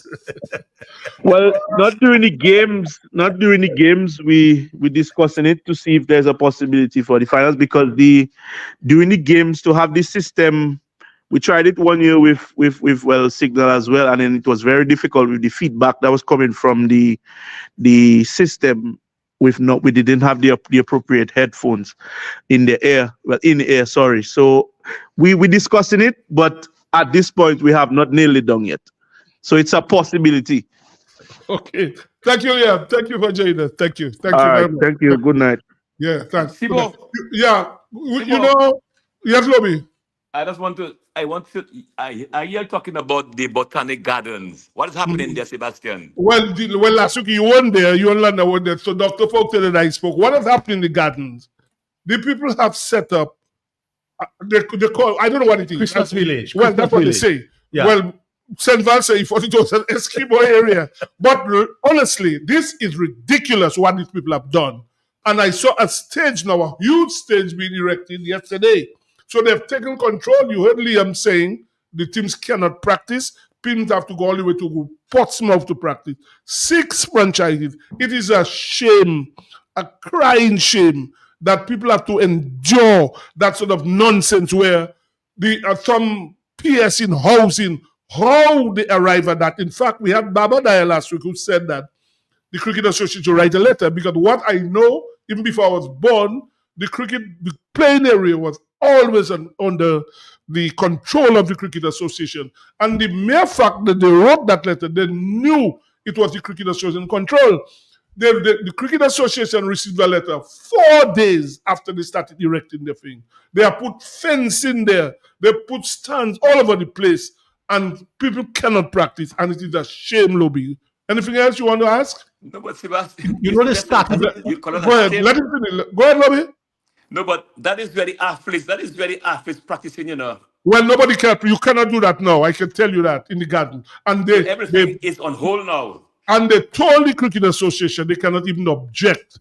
And what I know, there's a match in Dominica, as I told you, Windwards are playing the combined campuses just before Carnival on the 12th of February. The match that was supposed, international match for Dominica, we probably will not get it next year. And all this, against Australia, by the way, all this nonsense is going on and people are quiet in Dominica. Allow one person. Go ahead, Dr. Fontaine. I'm glad we're getting a game, but of all the games you could have gotten is combined campuses. Well, the fixture is out. I have the fixture right on my phone now. I'm just checking it. I mean, I'm not against combined campuses, but you're right. They should give us a better team. We are so starved of cricket, you know. We are so starved of cricket in Dominica. You'd think we'd have gotten something. You know. But they had respect for us, and they said to us they were going to give us 4 games in the T20 International, and we failed miserably to organize ourselves. What about the light? Whatever happened in the light in the stadium? Well, we don't know and when since that will then, happen. there are how many games happening in the region? How many international games? And we don't have one happening. What's happening with the Sports Council? You know, we have a Sports Council.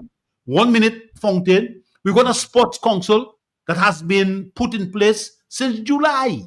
What are they doing about sports in Dominica? Nothing. Huh? I answer you, nothing. How could you take the main cricket area in Roseau and allow it to be used for a fet area? A fet area. Fet area. Fet, they're going to have his party. You'll hear Peter Karam will be complaining about the noise at night. Peter Karam will be able to sleep. He'll be saying the bouillon and nasty business. Peter Karam, I know you'll be listening. Yeah, Dr. Fontaine, go ahead. Yeah, no, I was just saying, you know, as Ronald was talking about that, I was watching the game Bangladesh against West Indies in Sabina Park, and I could not believe a stand could be so empty. All over. You know, and I was just thinking, imagine if that game was in Dominica, you know, the excitement and encouragement, and probably why our guys perform so poorly again, they have no support.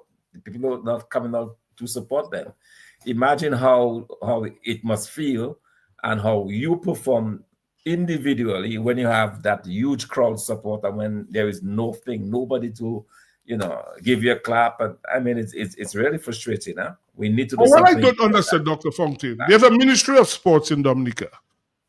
You mean somebody couldn't say to these people in housing that you cannot go there, go somewhere else, that the people, they have a competition starting. The guys have to practice and to go and erect that thing right on the playing area. So nobody could stop these people and him telling people they cannot object in the rubbish letter. We have, let's take this caller, writing a letter and telling the critical, yeah, they're nonsense. I mean, and nobody can stop them. Let's take this caller. Good evening. Yes, Sibo, for the benefit of your listeners, England fighting back. Yeah, I know, 93-4-4. 93-4-4. Yeah, I'm following it, yeah. I mean, Yeah, Harry Brook is batting. Brook playing T20. Harry Brook, well, that's how he bats. That he's on 35 years at 6 and 4 fours. Yeah, we're following it. It's 93-4-4. Sebastian. Yes, Sibo. And Hold on, Lobby. Central is making a point. Yeah. Caller earlier was asking you about umpire or the umpires. Who was your favorite umpire from that era? You're talking about the best umpire, right? Well, no, not really, not the best, not really the best. Your favorite umpire from that era. You know, something better left unsaid. Let's not say anything about that. It's okay. I won't answer that. Let's just leave that alone. My favorite umpire, Sibo, was Lloyd Barker. At the time... Why was your favorite? Answer that question. Why was your favorite umpire? At the time when West Indies was taking blows all over from umpires, and West Indian umpires was playing fair, but Lloyd Barker was my favorite umpire. I know that's why you would say that. He gave a decision, Sibo, and Jeff Boycott say, how you can have this man teaching your children at school? Yeah, you're not teacher. That's true. That's true. Anyway, we're not going to that. I know why you say you're your favorite. I remember you was a fast bowler in the Botanical Gardens. Yeah, you had some fire. Let's take the next caller. Hold on, guys. Good evening. Hey, good evening, Sibo. Hi, good night, man. Dr. Fontaine. Yes, my good body. Sibo, yes, sir. When we sit down at the old pavilion, taking our relaxation, and some children or somebody jumping on the cricket pitch, we can right over and can get to the court and they play and where they play in. We're making noise. And I think when I pass, I think it's in and they were going to put there. Yeah, it's really a shame, as I said, and nobody says anything. People just doing what they want in Dominica, and nobody can complain. You just go in the garden, say, well, to hell if you all. That's why I want to put my thing, and it's my thing. I will have my nasty business playing. People will be partying for about a whole month and more, and nobody can stop me. Yeah, that's how it is. Yes, Dr. Fountain, you were saying? Yes, no, I was just saying, you know, in terms of the whole cricket scene, last week we talked about Rohit Sharma coming back to the Indian team. And there was a discussion as to whom he was going to displace. I've just learned today, in fact, that he is going to be batting down the order. Batting number 5. Rahul, yeah, in the opening slot. So that's a very interesting. No, but it's strengthening his Indian team, eh? He going to bat at 5. Pant will come in at 6 now. Shubman Gill will go to 3. They leave it the opening partnership. Obviously, Kohli doesn't move from 4. It's strengthening the team. And Australia looked like they're in disarray. That, what's his name? Thing is injured, Hazelwood. But Sharma says that he doesn't want to disrupt the opening partnership. So KL Rahul will stay where he is. And Sharma will come in after Kohli at 5. So I think, in fact, when Rohit Sharma started playing, he was a middle order batsman, eh? Really. That's why he batted in the middle order. So it's not nothing new to him. So, but as he said, he doesn't want to disrupt the batting order. So India should be stronger tonight. 12 o'clock tonight, the ping ball match. Jaswal. 1 minute. Let's take this caller. Good evening. Yes, good evening, gentlemen. Good evening. I'm going to talk on West Indies cricket. Well, we're going to talk about that. Talk about start the ball rolling. Go ahead.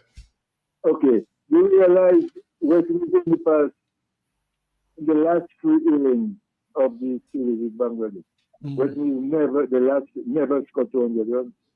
Well, you know, caller, I'll tell you why West Indies can score 200 runs. We have a statistician here, Dr. Fountain, Land also. Listen to this. Listen to the first 7 batsmen in West Indies. Here the averages. Craig Brathwaite, 33.643. Kimayak and Louis, 23.77. Carty, 21.62. Kavem Hodge, 28.67. Afanaz, 26.67. Greaves, 29. The keeper, 24.7. That is your first 7. How you expect West Indies to score on? If you use the American model and they talk about analytics. So if you look at it on average, Dr. Fontaine will tell you West Indies not supposed to score more than 200 and something runs every inning. Because when you hear these averages, in fact, let us be honest, some people are playing Test cricket now by default, and I mean it that because probably there's nobody else. Because when you hear these averages, you say, how these people are playing Test cricket? Go on. I just have an issue with the ICC, that 2 Test match series. That's a joke. When I was watching cricket, you have a 3 Test match series. But now in this day, we have 2 match tests as a series. Just something I want to say on Alex. I find Alex batting too loose. Alex playing too much get out shot. I realize when I listen to cricket, bowlers have to get batsmen out. No use in batsmen getting themselves out. I think Alex he must buckle down. He's too loose. He must get out shot. He plays. Thank you. You know, as he said that, guys, I mean, Ali Afanaz comes into bat in a Test match. The ball is spinning, and the first stroke he's trying a reverse sweep. And you are wondering if something wrong. When somebody does that, you know, you ask mentally what is the person's problem. Because you cannot come in a Test match.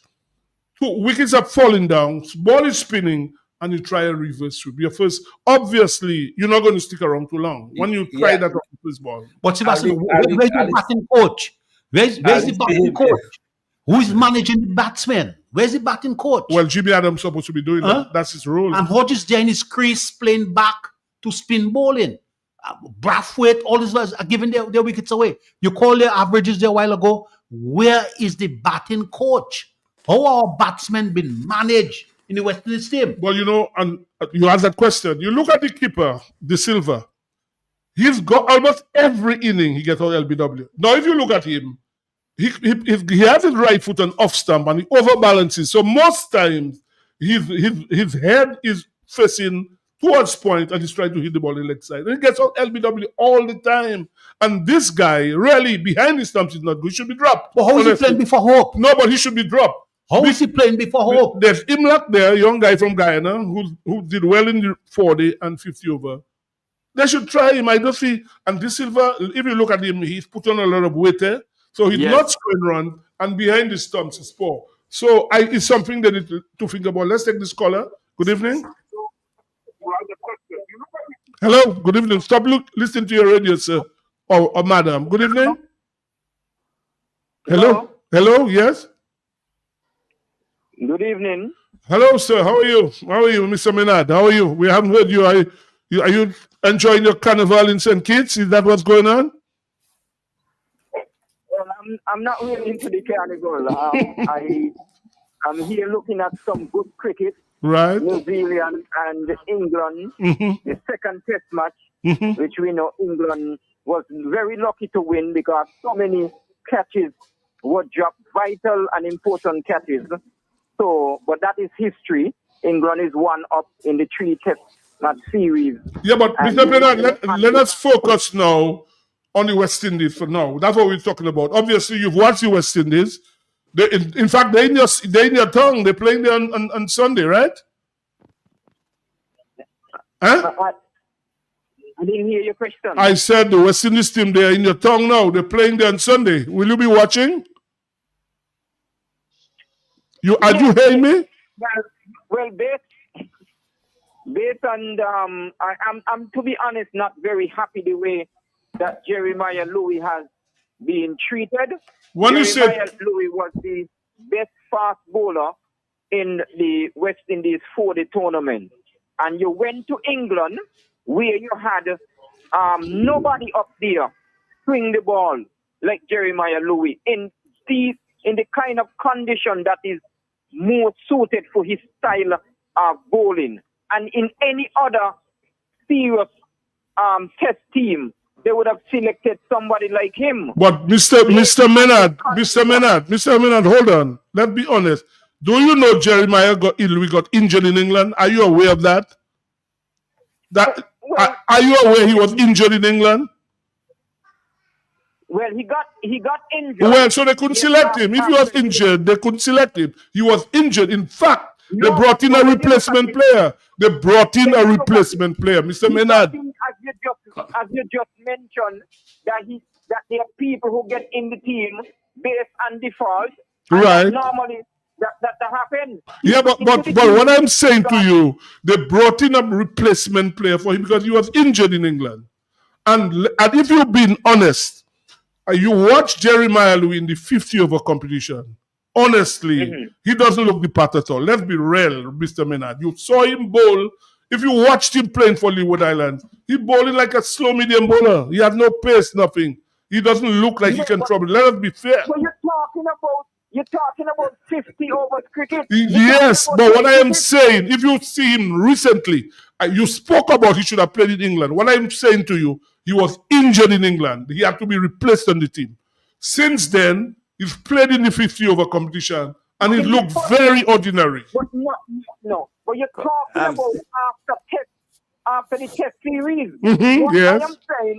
What I am saying, that Jeremiah Louis was by far the best fast bowler in the region, and he should have been given the opportunity to go to England. When they're going to finish with Rhodes, when they're going to finish with the overrated Holder, well, I don't expect him to come back into the team. There are certain people who like certain players, and that is no problem when it comes to them. There is Jeremiah Louis, if he was given the opportunity that he rightfully deserved, who knows that Jeremiah Louis would have been today, right? Because there are But they many said he was injured. opportunity that they did not deserve any opportunity, and they got it. A man who dominated the tournament, the best fast bowler, can't get to play. But he was not a genuine fast bowler. Half as good as him, they get in the team. But I am not going to waste any time on West Indies and the foolishness and the nonsense because of the poor selection policies over the years, with a combination of other things when it comes to the West Indies board. That's why But Mr. Menard, the West Indies board is a waste of time. And I'll tell you what.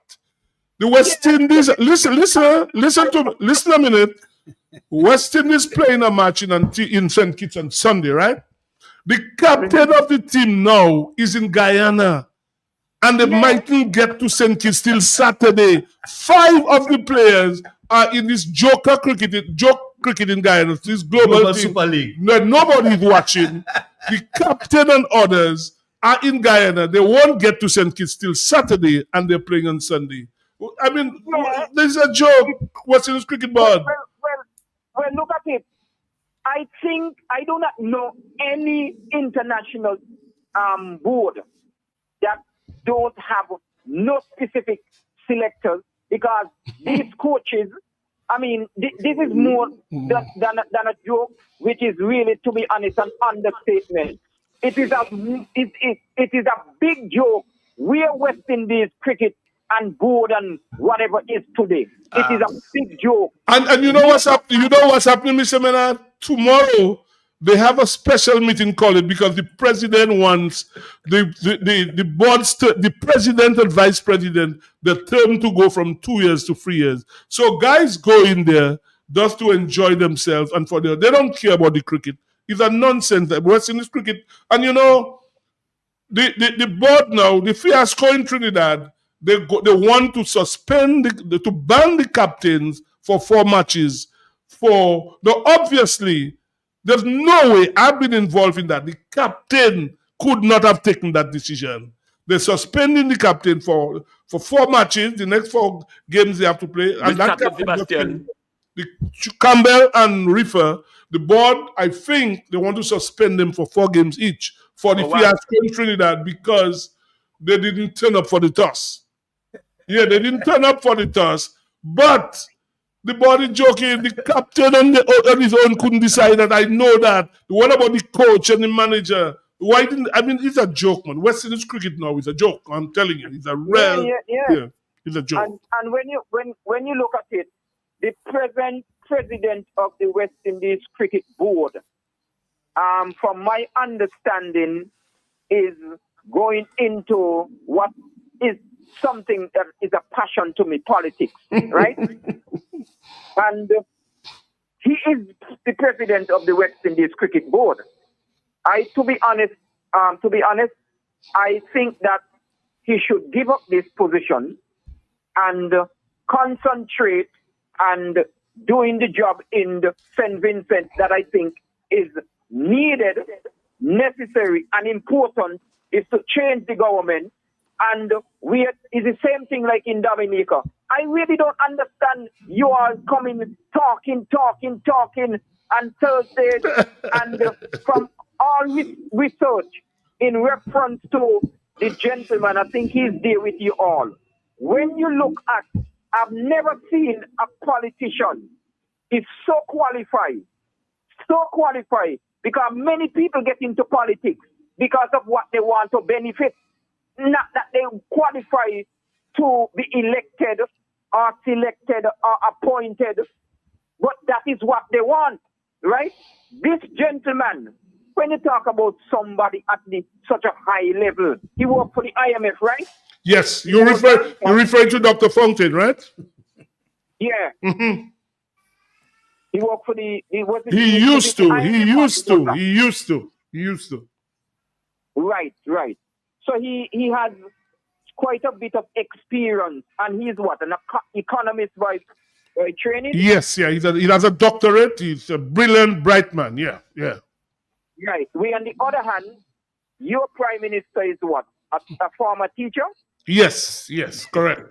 And had some training in some sort of other area. Well, I don't know what other areas. To be honest, I don't know. Honestly, But he's the Minister of Finance. No, he's no longer. He does the Prime Minister and Minister whatever else. I don't know. The Minister of Finance is Dr. McIntyre.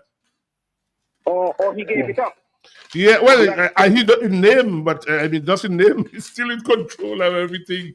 He's still in control. Anyhow, I will leave that and get Yeah, exactly. We're getting back to cricket. Hold on, Mr. Menard. Lobby, you wanted to say something. Hold on, Mr. Menard. Yes. I want to say something, Sebastian, on our two players, that is Kevin Hodge and Afanaz. Mm-hmm. I'm very much concerned about Afanaz. First of all, I'm looking at Afanaz physique. Seriously. To me, looking at Afanaz last year to now, to me, he has lost some weight. To me, something is not right with Afanaz. Remember at this program, Sports Rap, he spoke about he's an aggressive player. All right? I find to myself, the way he gets out, something is not right, Sebastian. Whether he's not doing enough training. Let me tell you something. I don't know if you look at Kohli. Kohli has put up 20 more pounds of muscle. Look at the young opening batsman for India, this left-hander. From last year to now, these guys, they are solid. They're well-built. All the Indians, these guys are building their bodies, preparing to perform at the big stage. Our two players must understand, Sebastian, that they are young players coming up in the Caribbean, and they will not joke to drop them. They have to be very careful. What I would say to you, if there were really young players coming up, they wouldn't be selected. So it's because I said people are being selected by default because they have no really body pushing them. That's the problem in the Caribbean. Because when you look at the batting, it really is a mess, honestly. Because I am saying, Sebastian, look at this young Bangladesh fast bowler. First time I saw Jamaican wicket so quick after a long time. That wicket in Jamaica. And I find that this second test match, Sebastian, our bowlers were too expensive. They gave away a lot of runs. In the second inning in particular. Yes. You know what I saw, Bangladesh won the toss and decided to bat in the Caribbean. That could never happen years ago. Imagine on Jamaica pitch, Bangladesh had the guts to even go and bat first against West Indies. So it tells you how they hold us in no regard at all. They won the toss, bat first, and they beat us. They beat us. Bowlers for less than 150 both innings. We can't even score 150 runs.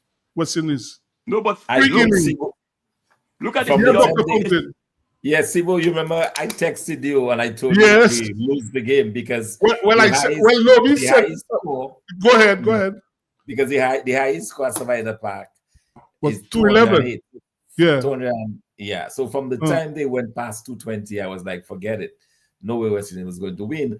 But you know, Kevin Watch, just to talk about this, you know, his dismissal was a bit disappointing because he was playing so differently at the beginning, like before lunch.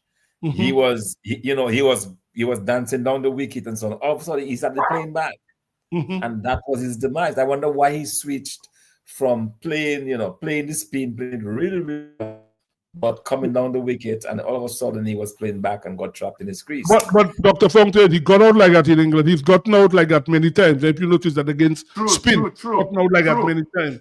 So it's something you have to work on because you can't be getting out the same all the time. And Alec Afana, again, if you batting, they always tell you play the ball not where it's coming from, in the direction it's going. So if a left-arm spinner is bowling to you as a left-hander, if pitching off-stump, spinning, you have to look to try and play it mid-wicket. Because if you look to hit it in the covers, it's not going to go out, yeah? Well, if you look to hit in the cover, you're going to find yourself in trouble like what happened to him. Because the guy is bowling over the wicket, left-arm spin, floating and off-stump. He's trying to hit the ball through the offside. You should look to play it in the direction it's going, not where it's coming from. Right? So if it's pitch coming to you, obviously it's spinning towards leg. So he's trying to hit it to leg, but he was trying to hit the ball through the offside and he perished. And that is what the younger fellas should know. Yeah, see, but where's the batting coach? Well, I Where's told the you sitting management? right there, Jimmy Where Adams. is the management of West Indies cricket? Because you keep on making those same errors over and over again. One very bright spot. Mr. Menard, you're still there, right? Yes, Okay, go ahead, Ronald. One very bright spot is that we have a few players going to the Chennai Super Kings Academy. And that's a bright spot in West Indies cricket. We need to do more of those things. And we need to work with our young players. See how we could help them to develop themselves. Because guys are making the same errors over, be the bowlers, the bowling coach, or the batsmen, making the same errors over and over again. And I think players like Hope and Chase should be in the West Indies team. Well, I don't see why. But nobody knows who's picking the West Indies team. Nobody knows. So you should know. I don't know. Well, there are no selectors anymore, so nobody knows who's picking the team. It's a big mess. West Indies cricket. Men only concerned. They have a meeting tomorrow so that they can vote for them to extend the position, president, vice president. That's all that's going on. They don't care about the cricket itself or cricket suffer. And you know, guys, Dr. Vangen, you would have seen it where the outgoing president of the ICC is saying that, in other words, he's saying that the West Indies should be disbanded. Every country should go on its own. Now, when I saw that, I said, well, this man has no brain or he didn't go to school.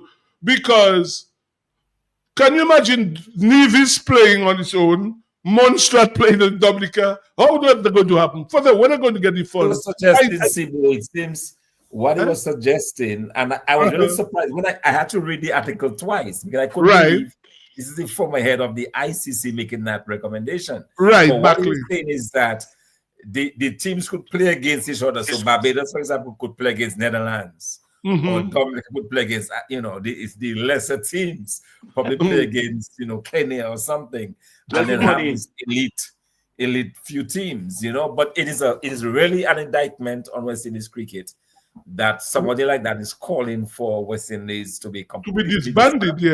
Yeah. It's But again, Dr. Funkin, where would it wouldn't improve our cricket to have Dominica playing? I mean, if it's a joke, really, it's a joke. Honestly, I do not see how that was going to work. I think his main argument was the financing. He says West Indies cricket is operating at a loss. They're not able to make the money. Nobody seems to want to invite them to come and play with them, So that is where the problem is. But Dr. Fong said that is why you have to win. If you are not winning matches, nobody want to play against you.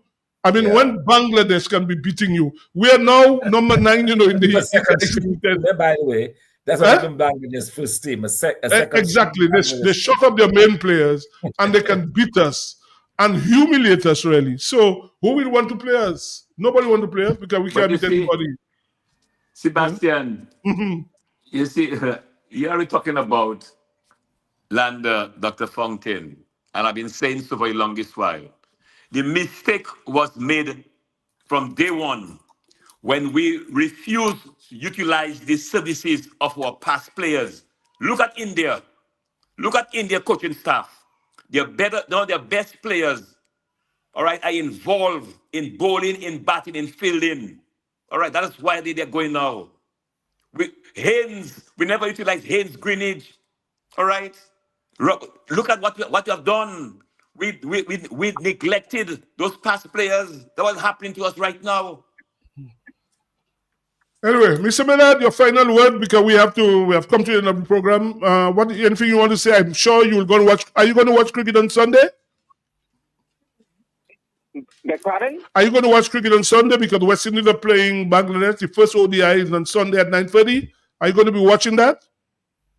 Well, I will decide when Sunday comes. Right now, I'm enjoying some very good cricket. Right. And, okay. I'll be waiting for around midnight Okay. to go and look at the big bacchanal in the second test. The match Bacchanal, you call it, Australia and India tonight, 12 o'clock, right? The Bacchanal, you call it. 1 and number 3. Australia, my team, have gone down to number 3. Well, But I have every Australia looking confidence. disarray now, Mr. Menard. I think they will be humbled again tonight. No. I am telling you, there are many times team win the first test match and lose the series. Well, I'd be very surprised if this Australian team beat India in that series. I'm not saying they can win a match, but I'd be very surprised if they win the series. This Australian team doesn't look like the normal Australian team, and I believe India will humiliate them, honestly. I'd be very surprised. Anyway, Mr. Menard, thank you. I guess you probably can call us next week again. Thank you so much. Okay, then. Yes. All right, thank you. Guys, we have come to the end. As you say, West Indies are playing on Sunday, 9:30. There's England are going back, recovering. They're 122 for 4 now. There's cricket at 12 o'clock tonight. There's cricket at 4 o'clock tomorrow morning. Your team in Sri Lanka playing South Africa tomorrow morning at 4 o'clock. So tonight, after England finishes, there's Australia and India. So good night, everybody. Bavuma is in a row. Say that again, Dr. Longden? Bavuma. Oh, yeah, he's in good form, eh? He's in a serious form there. Yeah, he's batting well. So, guys, on behalf of everybody, we'll be back next week, and we just want to say good night, everybody. Have a good time. Good night. Dominicans, insure your property, protect your property. You homeowner and businessman, protect your property, insure your property. Can't wait for the hurricane, can't wait till you flood again, can't wait till your roof fly out and all your business coming out. Remember, no insurance company will insure your property when a storm is approaching. Get ahead of the hurricane season and insure with a company who gives you the assurance of payment for your valid claim. Come speak with us today at the New India Assurance Company Limited, upstairs AC Shillingford and Company Limited, 24 King George Street, Roseau. Bring along an up-to-date valuation from a qualified engineer and get insured today.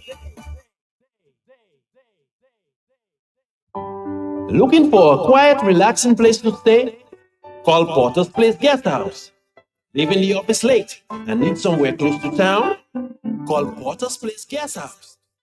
Business clients coming in and need accommodation? Call Porter's Place Guest House. Looking for group accommodation? Call Porter's Place Guest House. Located at 37 Goodwill Road in Portersville, upstairs ACS Supermarket. Enjoy our semi-self-contained rooms with private washroom, bathroom, Wi-Fi, air condition, cable network, mini refrigerator,